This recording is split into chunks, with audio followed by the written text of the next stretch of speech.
What's up, everybody? Welcome to episode 145 of the Monday Night Wars. We are back. Yes, we are. And we are running Thunder. Of course, I am Chad Talks, and joining me, as always, is JMac Gaming. Hello. I am JMac Gaming, and I am not hashtag all in. No, but I am. And we're also all into this Thunder show, which we will run now. Man, you want to get straight into it, don't you? Oh, I'm tired. It's past my bedtime. All right, so a decent pre-show match. Diamond Dallas Page defeats Saturn with the Diamond Cutter. All right. I just want to get these two guys on the show. I didn't have really room for them in this round, but I wanted them to do something. And on J-Max pre-show, we have Warrior taking on Scott Norton. A Warrior went over. Boo. Oh, he politicked. Whatever. Let's get to the show. So we come back and we show the controversy. Bret Hart, we thought he won the match. But Chris Jericho goes, as you can tell by the Universal Championship that I possess, I am the champion. And it's because after Sold Out, I showed Larry Zbyszko footage of this clip. Take a look. And it shows the match, and it shows Bret Hart pinning Chris Jericho. But he says, now stop it right there. You see the ref counting to 3, but you look over, and my foot was under the rope. The ref didn't see it. I was cheated. I was screwed. There's a conspiracy. The conspiracy of Jericho. This company tried keeping me down, but you can't take me down because I am the best. And I am once again the Universal Champion. I went, I fought it, and I got the decision turned. So Brett, I'm sorry, but you're gonna have to find a different way to cheat your way into a championship match against Chris Jericho because you had your shot and I'm done with you. I'm ready to move on. All right, and so that's why I'm challenging my next opponent. Get the hard cam on me. All right, now I want the best because I believe if you want to be a good champion, you have to fight the best. So I want the sickest boy in the game to fight me at the pay-per-view. I want Sick Boy Jericho. So why don't you come to the ring right now, Sick Boy, and let's make it official. And instead, Randy Savage's music hits, and he grabs a microphone and he says, Chris Jericho, you say you want to fight the best? Oh yeah. You say you want to be the man? Well, the man in this company is the Macho Man.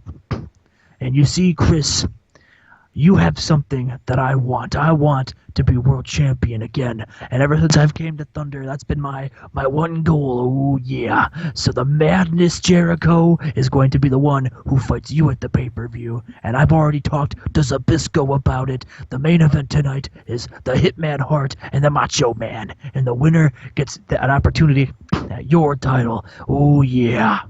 And Chris is like, he's outraged. He's appalled. He's like, I don't know why you two think you deserve anything. All right, what have you done in your entire career that holds a candle to Chris Jericho? All right, and look at you holding down the young talent, or stopping Sick Boy from getting what he truly deserves. I'm gonna go and talk to the higher ups, Zbyszko's boss, and I'm going to get that match thrown out because I'm going to get what these people want to see, and that's Jericho, Sick Boy. And he rolls out of the ring in a huff. So, but yeah, the main event, Savage, Bret Hart. Chris Jericho has a gimmick that's getting stale. Oh, how could your gimmick get stale? Well, when it's shit. And we come back to it, and Sick Boy is just all kinds of amped up. Like, Lodi's like, yo, it's the Lowdown with your boy Lodi and the sickest and soon to be sickest champion in the game, Sick Boy. Boy.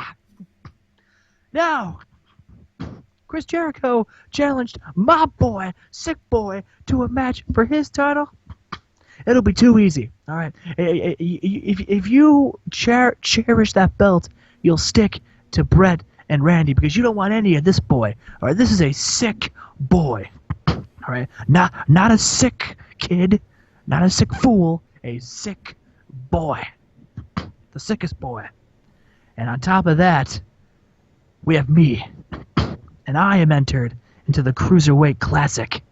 And I'm going to win that match, and I'm going to beat Goldberg, and then we will have 2 world champions with us, and we'll be the sickest duo in wrestling. So why don't my opponent for the first round of this tournament get out here, and I can give you the beating of your life from the baddest man in the game, Low D.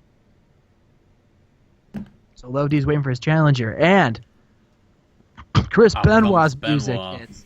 And Low D's amped up. He takes his sunglasses off. He throws them at the crowd. He's ready to go. And in a decent match, Low D actually put up a bit of a fight. But Chris Benoit did win with the Dragon Suplex and advances into the next round of the Cruiserweight Classic. There you go, Benoit. The dead man. Benoit wants a world title match. So our next match, the Flairs, father and son, Rick and David taking on Dustin and Alex Wright. And it was a decent match. Rick and David actually go over when Ric Flair defeats Alex Wright with a pinfall. And so yeah, they win. They got a B. And Ric Flair isn't done yet. He grabs a microphone. Of course he was. I told you not to take him away, buddy. It's a walking case of disaster. Alex Wright, Arn Anderson, Dusty, you guys have angered Dusty. Dusty, you guys have angered the wrong man. I'm the Nature Boy, Ric Flair. This is my son, and we have had enough. All right, we're sick of it. Now, you mentioned it sold out, that you're having another person join Fortune, and that was supposed to be this week. And yet, I don't see any member of Fortune here. All right, the Nature Boy is sick of these games. I want the truth. I want revenge. I want to take you all out, and I will do it with my son right next to me. And David Flair backs away, and Rick's like confused. He's like, "What's happening?" And Arn actually grabs a microphone, and he says, "Have you ever heard the old saying, Rick? The enemy of my enemy is my friend?" And Rick is confused, and he says, "You see, we're not the only people here who don't like you, Rick. In fact, somebody who has a lot of pent-up anger over the dad they never saw growing up has an issue with you as well. But, I think I'm done talking about it. Why don't we let him express his feelings?" And Rick turns around and gets bashed in the head with a microphone by David Flair. And David, wasted on painkillers, attacks Ric Flair and all of Dustin is not David. Dustin. Oh, okay. Well, anyway, David attacks his father and turns on him, hits him with a microphone, starts kicking him. Arn throws him a chair. He starts hitting Rick with a chair. Rick's laid out, and David leaves with Fortune. This must be the new member. Must be. What a turn! I didn't think this was coming. I thought the Flairs were gonna get people. Oh well, Rick tried his best to get somebody. Yeah. But we have our other Cruiserweight Classic first round match. Dean Malenko versus Conan. These guys were tag team partners at Sold Out, fought for the titles, lost, but you know what? They're in this tournament. They have a lot of respect for each other. And Dean Malenko defeats Conan with the Texas Cloverleaf. There you go, Dean Malenko. Getting back on track. Dean Malenko advances into the next round. And Bret Hart is banging on Larry Zbyszko's door. And then Larry opens it and he goes, "Larry, I just want to say that I think it's incredibly unfair that I'm even in this match. The referee called the match and said I won. Since when is the referee's word not the law around here anymore? All right, what kind of company, what kind of show are you running here, Larry?" And Larry's like, "Bret, I'm trying to find a new GM for Thunder, okay? I've got important phone calls that I have on hold, so you can complain?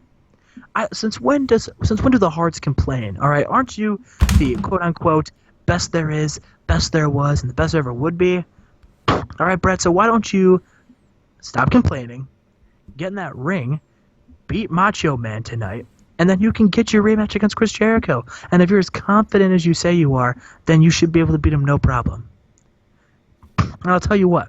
All right, just to make sure that this doesn't happen again, the next match for the world title, the match Chris Jericho competes in, it'll be impossible for there to be any rope break controversies because there's not going to be any rope breaks. Because the next match that's going to take place is going to be inside a steel cage. Ooh. So if you want to get Chris Jericho where he alone so you can beat him, just beat Macho Man tonight. Is there anything else I can do for you, Brett? Brett smiles and says, no. I got a match to prepare for. And he goes, good, Brett, good. That's the Brett I like to see. And Brett goes to the back, gets ready for his match. We move on to the tag team So match. we have a tag team match. Decent Wrestling. Tommy Dreamer and Lance Storm defeat Fit Finlay and Sabu. So I just to be honest with you, I really want to start using Lance Storm more. And this was just a way I could see putting him in there and him have his matches be decent. Because he's a good worker, but he's not over. And put him with Tommy Dreamer. Fuck off. So we get an A segment from the New Nation, and Ahmed's in the ring, and he goes, me and my brothers have proven exactly why we are the best group in professional wrestling. And you look at all these groups from WCW and even at other companies, we're more than a couple crotch chops and a bunch of dumb catchphrases, okay? We are sheer dominance. And he shows the U.S. Championship, and he says, and I've got this to prove it. Or he says, I got this to prove it. I almost said TV title. The United States Championship. My brothers, Stevie Ray and Ron, they have the tag team titles. And it's only a matter of time before Big Daddy V gets gold around his ginormous waist again. But the bottom line is, there's nobody here who can stop us. Nobody. And I'm going to show exactly how powerful I am when I take on Scott Hall tonight. And they go, and Ron Killing says, and we'll be right there with you. And he goes, no, I appreciate it, but I've got this one, guys. And he goes to the ring. Ron Killing's feeling confident.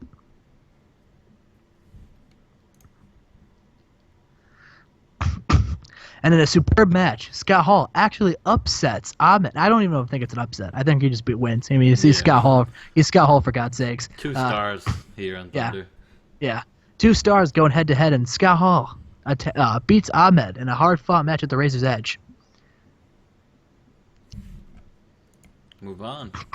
And he says, hey, yo, Hey, Ahmed. Hey, yo, Ahmed. And Ahmed stops and he goes, I heard you running your mouth backstage earlier. You say that you're the man to beat in WCW. You may have been the man to beat on Thunder, but that was before Scott Hall showed up. And he says, you've been pretty impressive since you came here, and your United States Championship, you definitely added some prestige to it. But I think it's time it goes to somebody who's got a little bit more, and he puts up a 2 sweep and says, a little bit more star power. He says, so Ahmed, you can get your boys, and I've got my own boys in high places, and I'm going to take that U.S. Championship from you, brother. And he says, so I'll see you around. And then he takes his toothpick and he throws it at him. And Ahmed gets furious. He gets amped up. So yeah, Scott Hall throwing the challenge out. He does have a pinfall win over Ahmed, so he is technically in line for a shot. And our main event. And on our main event, hard-fought battle, got a B+. Randy Savage defeats Bret Hart by submission. So Randy Savage will take on Chris Jericho at the next pay-per-view inside of a steel cage. And after the match, Bret Hart is in the ring. And, the things that Bisco said to him, you can tell he really took it to heart. He was a whole different Bret Hart. Where since Bret Hart came to to Thunder, he's been disgruntled and angry, and just kind of upset that he's here. But this one, he's motivated, and he actually looked like he was enjoying himself out there. And when he lost to Randy Savage, he shook Randy Savage's hand actually and said, "Good job," and then said, "Go get him." And so, Randy left, and Brett was about to leave, and then Scott Steiner comes out of the crowd and attacks him and just beats him down. And then Scott Steiner grabs a microphone, and he gets down, and he looks at Bret Hart, and he just looks at him, and he says, You think you can beat Scott Steiner? I've got the baddest arms in the business, and you're nothing but a cruiserweight bitch. And throws the microphone down, picks him up, throws him into the turnbuckle, hits him with a Steiner recliner, and then calls it a day. To end the show, Steiner making an impact in 87. There you go, more like it. 87. All right, guys, that was Thunder. Those have been our shows for the week. But don't worry, this is not. Those are the 3 episodes for the year. Yeah, we'll see you in 6 months. No, we're motivated now, and we're gonna find a way to make this work more. But make sure you leave that like, you leave the comment, leave a subscription. Tell us how happy you are that we're back, because we're happy to be back. We missed you guys. And we will see you again for episode 146. We're getting closer to 150. We're getting closer to 370 subscribers. And we're getting closer to WrestleMania. Yeah, and Rising Sun. Oh, putting each other over, brother. Of course. And remember, Chad's all in. Oh, I'm all in, brother. And fuck Cody Rhodes.